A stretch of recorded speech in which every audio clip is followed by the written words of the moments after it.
ఒక్క వజ్రం ఒక్క వజ్రం దొరికితే చాలు లైఫ్ మారిపోతుంది. ఇదే ఆశతో ఎంతో మంది వర్షాలు పడగానే రాయలసీమ ప్రాంతాలకు వచ్చి వేట కొనసాగిస్తారు.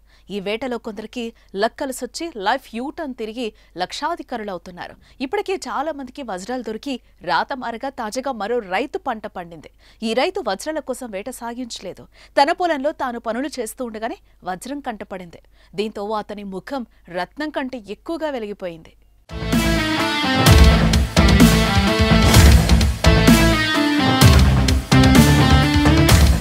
వజ్రం దొరికిన రైతు స్వగ్రామం కర్నూలు జిల్లా తుగ్గలి మండలం జొన్నగిరి.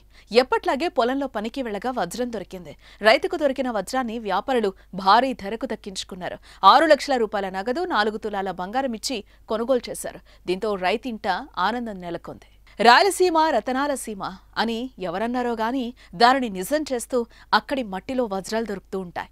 ఈ సంవత్సరం వర్షాలు భారీగా కురవడంతో పత్తికొండ నియోజకవర్గం తుగ్గలి మండలం జొన్నగిరి, పగిడిరాయి, పెరవలి వంటి ప్రాంతాల్లో విలువైన వజ్రాలు లభిస్తూ ఉండడంతో రైతులు, కూలీలు వజ్రాల అన్వేషణ చేస్తున్నారు.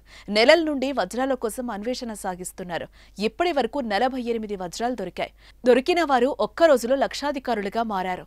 ఇంకా చాలా మంది ఇంధనం లేకుండా మనిషిని నడిపించే ఆశతో వేట కొనసాగిస్తున్నారు.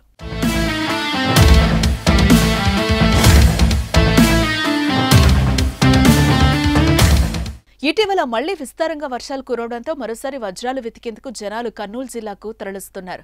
రోజుల తరబడి, గంటల తరబడి వెతుకుతూనే ఉన్నారు. చిన్న మెరిసే రాయి దొరికినా వజ్రమా అనే ఆశతో దాచుకుంటున్నారు. మరి ఇంకెంతమందిని అదృష్టం పలకరించనుందో చూడాలి మరి.